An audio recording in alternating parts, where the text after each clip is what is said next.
نہیں کریں گے، اس لیے کہ انہیں پتہ ہے کہ ہم نے آخرت کے لیے کیا بھیجا۔ لیکن جی پہلا حکم آ گیا یا ایھا الذین آمنوا کہہ کے، پہلی آیت قرآن پاک کی پہلے سپارے میں پہلی آیت جس میں اللہ نے کہا یا ایھا الذین آمنوا، تو پہلا حکم آمنوا کہہ کے آیت نمبر 104 میں جو اللہ نے حکم دیا ہے نا، وہ نبی پاک کی تعظیم کا حکم ہے۔ پہلا حکم ہی اللہ نے حضور کی عزت اور ناموس کا ارشاد فرمایا۔ پہلا اس ترتیب کے لحاظ سے وہ ہوا یہ کہ جب نبی پاک کو بات ارشاد کرتے تو صحابہ کرام اٹھ کے عرض کرتے رائینا یا رسول اللہ، حضور سمجھ نہیں آئی ذرا رعایت کر دے۔ تو یہودیوں کی عبرانی زبان کے اندر نہ ذرا کھینچ کے پڑھتے تھے رائینا، تو اس کا معنی بنتا تھا معاذ اللہ اے ہمارے چرواہے، بکریاں چرانے والے کو بھی وہ رائینا کہتے تھے۔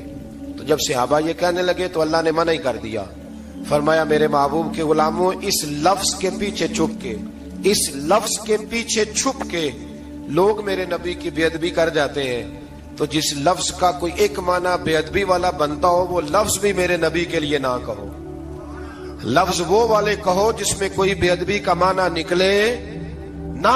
یہاں لوگوں نے بڑے بڑے لفظ نہیں بول دیے، پھر کہتے میرا مطلب یہ تھا، میرا مطلب وہ تھا، تو تو نے وہ لفظ بولا کیوں جس کا کوئی غلط مطلب بھی نکل سکتا تھا۔ اللہ نے فرمایا یا ایھا الذین آمنوا لا تقولوا رائینا، اے ایمان والو رائینا کہو ہی نہ۔ تو یا اللہ کیا کہیں؟ فرمایا وقولوا انظرنا، تم کہو یا رسول اللہ ایک نظر فرمائیے، انداز دیکھیے، انظرنا ایک نظر۔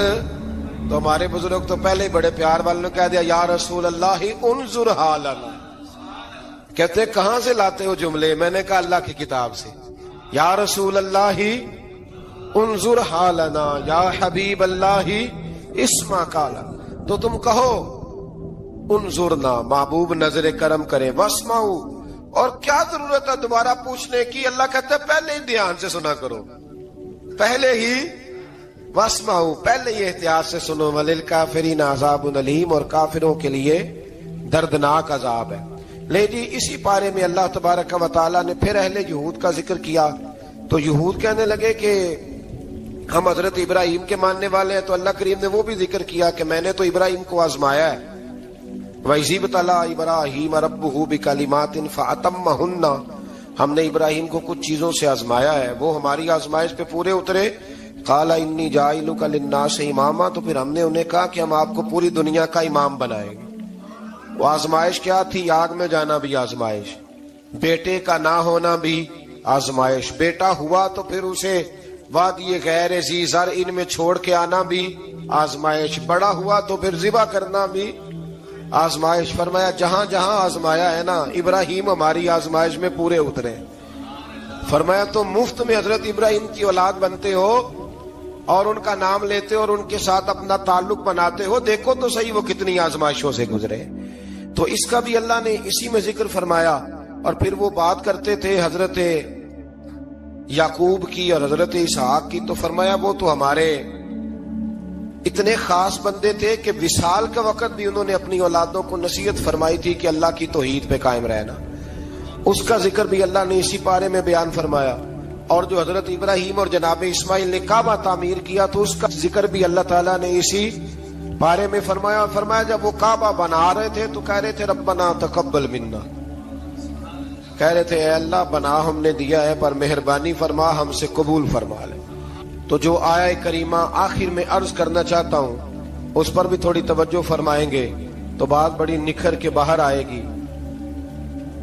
یہ 16ویں رکوع کے اندر اللہ نے پھر یہود کا اور عیسائیت کا ذکر فرمایا، تو اللہ کریم نے ایک بات ارشاد فرمائی، یہودیوں کے ہاں جب کوئی بچہ پیدا ہوتا تھا پیلے رنگ کے ساتھ اس کو رنگتے تھے، یا کوئی خاص رنگ تھا ان کا، بچہ پیدا ہوتا تو اس پر وہ رنگ چڑھاتے کہ یہ جی ہمارے مذہب کا رنگ ہے۔ ہمارے ہاں بھی رسمیں ہیں نا اپنی اپنی، معاذ اللہ اپنی اپنی نہیں ہونی چاہیے، اللہ رسول کا حکم ہونا چاہیے۔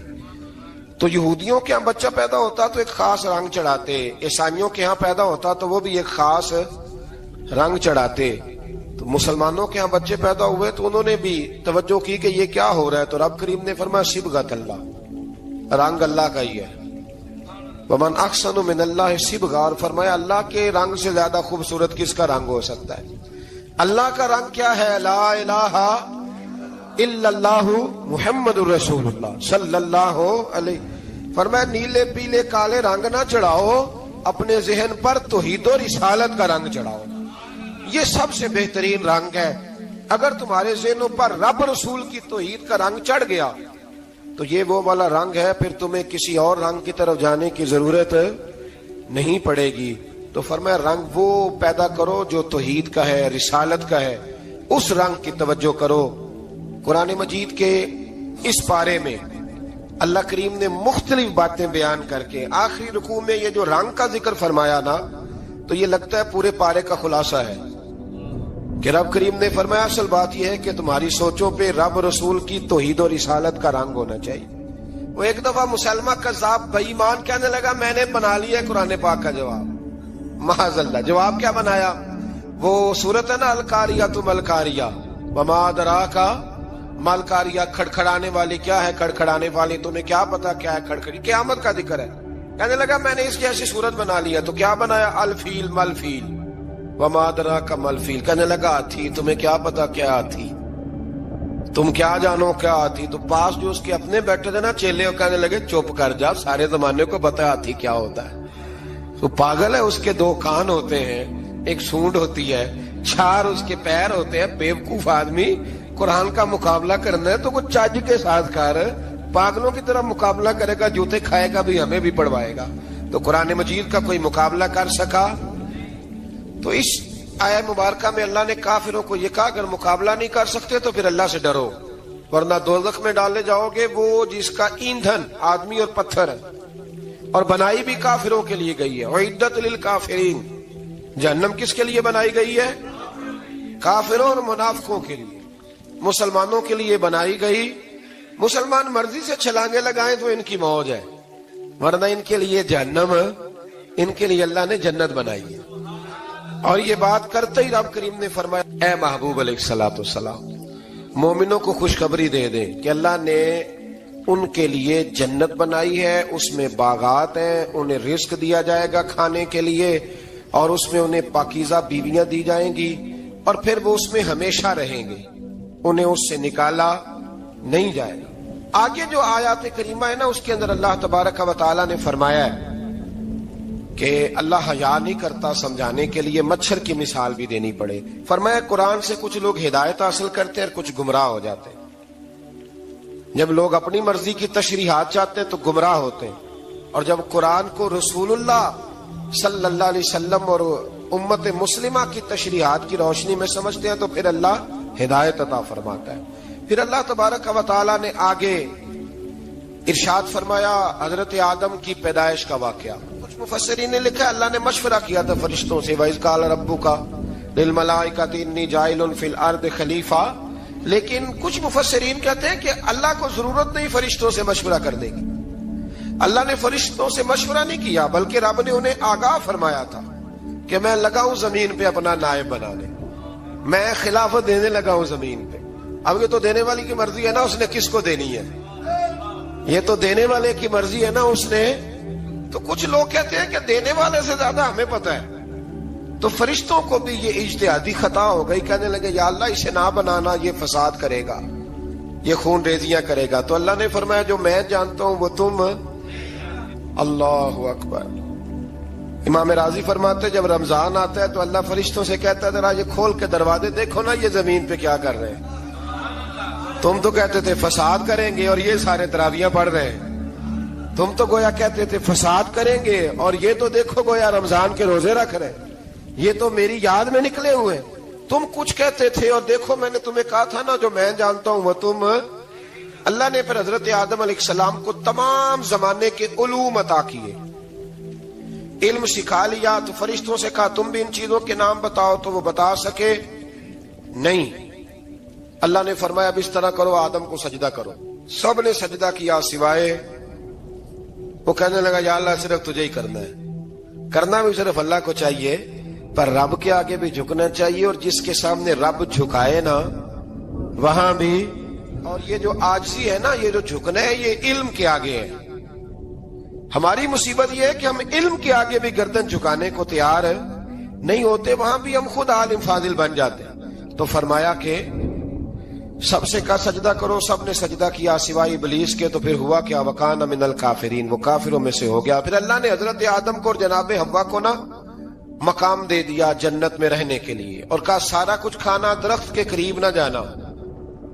ابھی آپ کسی سے کہہ دیں تھوڑا سا کہ پیچھے نہ دیکھنا، یعنی اگر میری سمجھ لے ادب کی وجہ سے کوئی 1.5-2 منٹ یا 6 منٹ نہیں بھی نہ دیکھے گا تو سوچے گا ضرور کہ پتہ نہیں اب پیچھے کیا ہے، مصیبت کیا ہے۔ یعنی آپ کہہ کے دیکھ لیں کسی کو، پیچھے نہ دیکھنا، فطرت ہے نا انسان کی، وہ جستجو کرتا ہے، کہا اس درخت کے پاس نہ جانا۔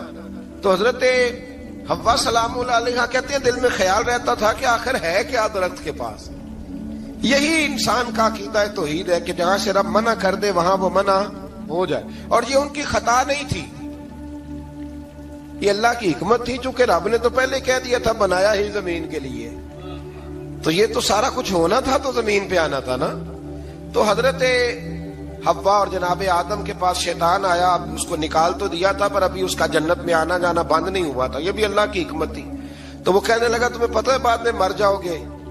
تو حضرت حوا کہنے لگی کیا موت بھی آئے گی؟ کہاں، اس کی تکلیف بھی بڑی ہوگی، تو پھر بچیں گے کیسے؟ تو کہنے لگے پھل کھا لو اس درخت کا،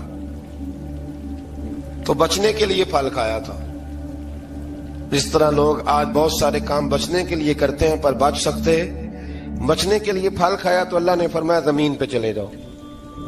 تو حضرت آدم زمین پہ آئے، پھر کئی 100 سال روتے رہے۔ فَتَلَقَّى آدَمُ مِن رَبِّهِ کَلِمَاتٍ، تو پھر اللہ نے خود ہی جناب آدم کو کچھ کلمے سکھائے۔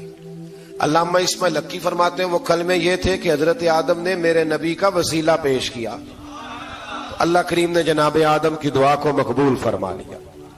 پھر آگے بنی اسرائیل کا ذکر آ جاتا ہے۔ اللہ تعالیٰ نے بنی اسرائیل، آج آپ اسی قوم کو یہودی کہتے ہیں، ان کو اللہ نے اس زمانے میں فضیلت عطا کی تھی بہت زیادہ۔ تو عرب کے اندر جب نبی پاک علیہ السلام نے اعلان نبوت کیا تو کچھ لوگوں نے یہ کہہ دیا کہ اگر یہ یہودی کلمہ پڑھ لیں گے تو ہم بھی پڑھ لیں گے۔ تو پھر اللہ نے انہیں یاد کرایا کہ تم اصل میں کیا ہو، تمہیں کلمہ پڑھنا چاہیے۔ تو اہل یہود کا تذکرہ کرتے کرتے رب کریم نے ایک بات یہ بھی ارشاد فرمائی کہ تم لوگوں کو تو کہتے رہے ہو کہ وہ نبی آنے والے ہیں، وہ نبی آنے والے ہیں، اور جب آ گئے ہیں تو ماننے کو تیار نہیں ہو۔ تو فرمایا تأمرون الناس بالبر وتنسون انفسکم وانتم تتلون الکتاب، لوگوں کو بھلائی کا حکم دیتے ہو اور اپنے آپ کو بھول جاتے ہو، افلا تعقلون، تمہیں عقل نہیں؟ پھر اللہ نے انہیں یہ بھی یاد کرایا کہ یاد کرو وہ زمانہ کہ جب فرعون نے خواب دیکھ لیا تھا کہ کوئی بچہ اس کی سلطنت کو تباہ کرے گا، تو پھر اس نے تمہارے بچوں کو ذبح کرانا شروع کیا اور تمہاری بیٹیوں کو چھوڑتا تھا۔ فرمایا یہ بھی تو تم نے دیکھا، میں نے تمہیں پھر تم سے کہا جہاد کرو قوم عمالقہ کے خلاف، تو مقام طیہ میں جا کے یہ لوگ کہنے لگے ہم سے جہاد نہیں ہوتا۔ اللہ نے انہیں ایک میدان میں قید کر دیا۔ بڑی دلچسپ بات، قید تو لوگ ہوتے ہیں نا چار دیواری میں، تو اللہ نے بنی اسرائیل والوں کو جب انہوں نے کہا ہم جہاد نہیں کریں گے تو اللہ نے میدان میں قید کر دیا۔ میدان میں، یہ یاد رکھیں، جب انسان اللہ کی نافرمانی کرتا ہے تو اسے ایسی قید ملتی ہے جس کا اس نے تصور بھی نہیں کیا ہوتا۔ ایک میدان ہے مقام طیہ، قید ہو گئے، سارا دن سفر کرتے تھے، سارا دن، تو رات کو تھک کے سوتے تھے، صبح اٹھتے تھے نا جب، تو وہیں ہوتے تھے جہاں کل صبح چلے تھے۔ تو رب جب کسی کو قیدی بناتا ہے تو اسے زنجیروں کی، سلاخوں کی ضرورت، دعا فرمائے اللہ تبارک و تعالی غموں سے نجات عطا فرمائے، یہ دعا فرمائے۔ ایسی قید دیتا ہے کہ جس سے پھر چھٹکارا ہو سکتا۔ تو بنی اسرائیل کا بہت زیادہ تذکرہ اس بارے میں اللہ تبارک و تعالیٰ نے پھر بیان کیا، اور پھر کہا کہ انہیں جو حکم دیا جاتا تھا یہ اس کی سرتابی کرتے تھے، پھر اللہ نے ان پر ذلت نازل کر دی اور یہ ہمیشہ اس کا میں موجود ہے جس نے لا کر کلام الہی دیا، جس نے لا کر کلام الہی دیا، وہ محمد مدینے میں موجود ہے۔ پھول کھلتے ہیں پڑھ پڑھ کے صلی اللہ، پھول کھلتے ہیں پڑھ پڑھ کہ صلی علی یہ ظلم کہہ رہی ہے صدا صدا، ہم نے آنکھوں سے دیکھا نہیں ہے مگر، ہم نے آنکھوں سے دیکھا نہیں ہے مگر، ان کی تصویر سینے میں موجود ہے۔